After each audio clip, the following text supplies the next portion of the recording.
मित्रों नमस्कार। Parameter of law के इस चैनल में मैं आपका मित्र अशोक शर्मा रिटायर्ड जज आपका हार्टली वेलकम करता हूं। आज मैं इस चैनल पर एक महत्वपूर्ण विषय कि क्या व्यक्ति द्विविवाह कर सकता है और उससे उत्पन्न दूसरी पत्नी से उत्पन्न संतानों को क्या वैधानिक अधिकार प्राप्त होंगे, इस विषय में बताने जा रहा हूं। वैसे तो भारत में धारा 494 आईपीसी इंडियन पीनल कोड के अनुसार हिंदू विवाह एक पत्नी के रहते हुए व्यक्ति दूसरी शादी नहीं कर सकता है। ये एक क्रिमिनल ऑफेंस है और इस बारे में दूसरी पत्नी और बच्चों को क्या संपत्ति में अधिकार प्राप्त होगा, क्या कानूनी अधिकार है, इस बारे में कानून क्या कहता है, इस वीडियो में मैं बताने जा रहा हूं। सबसे पहले सेकंड वाइफ का जो राइट है वो और उसके बच्चों का राइट, भरण पोषण का तो उन्हें अधिकार होता है, मेंटेनेंस का, चाहे वो लिव इन रिलेशनशिप में रह रही हो, चाहे वो शादी करके उसको देती है। दूसरा, लीगल एंड सोशल अवेयरनेस से ये वीडियो संबंधित है और पहली पत्नी के जीवित रहते दूसरी पत्नी से शादी अगर उसने कर ली है तो जैसा मैंने बताया कि मेंटेनेंस का राइट उस पत्नी को भी है और उसके बच्चों को भी है। पहली पत्नी के जीवित रहते दूसरी पत्नी से शादी अगर उसने की है तो भारत के कानून के अनुसार, जैसा मैंने बताया कि धारा 494 भारतीय दंड विधान के अंतर्गत वो दंडनीय अपराध है। द्विविवाह अर्थात दूसरे विवाह को मान्यता नहीं दी गई है।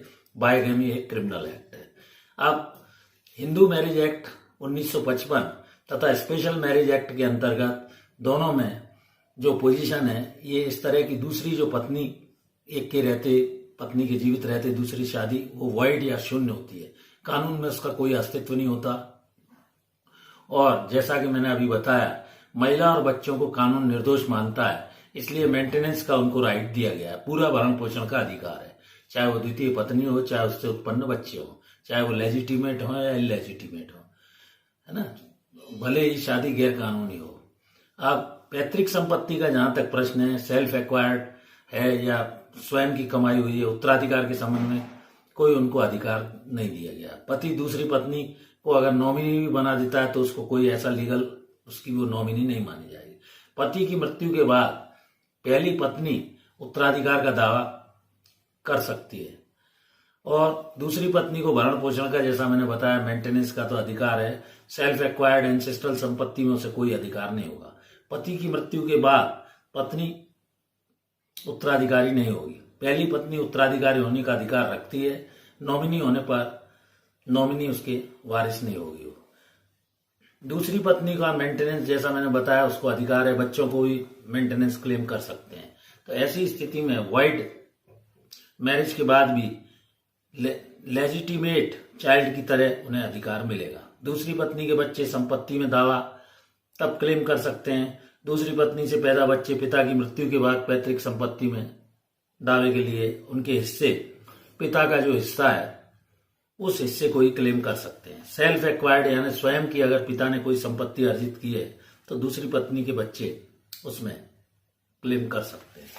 तो मैंने ये इस संबंध में एक सरल भाषा में आपको दूसरी पत्नी और बच्चों का संपत्ति में क्या कानूनी हक है, केवल उन्हें मेंटेनेंस का अधिकार है क्योंकि कानून उन्हें वीकर सेक्शन मानता है। दूसरा, महिला बच्चे कानूनी रूप से निर्दोष हैं और ये इस तरह की सेक्शन 11 हिंदू मैरिज एक्ट में ये वॉइड मैरिज कहलाएगी। उसके अलावा ये स्पेशल मैरिज एक्ट के तहत भी गैर कानूनी है। मुस्लिमों को छोड़कर, मुस्लिमों में इस तरह की मान्यता अलग है, उनका कानून इससे अलग है, मुस्लिम विधि कहलाता है। तो इस तरह मैंने सरल भाषा में आपको दूसरी पत्नी और बच्चों की संपत्ति में क्या कानूनी उनकी अधिकार है, स्टेटस है, इस बारे में बतलाया। मित्रों, यदि वीडियो अच्छा लगा हो उसे लाइक करें, शेयर करें और मेरी धर्मपत्नी श्रीमती अर्चना शर्मा का भी एक अर्चना आरटी हब के नाम से यूट्यूब पर चैनल है, आप उसे भी सब्सक्राइब करें।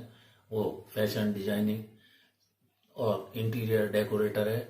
उसके अलावा उसमें ड्राइंग, पेंटिंग, सिलाई, कढ़ाई, बुनाई, भजन आदि उस चैनल पर उपलब्ध है। इस वीडियो में यहीं तक, कल फिर मिलते हैं नए वीडियो के साथ। Thank you for watching this video. नमस्कार।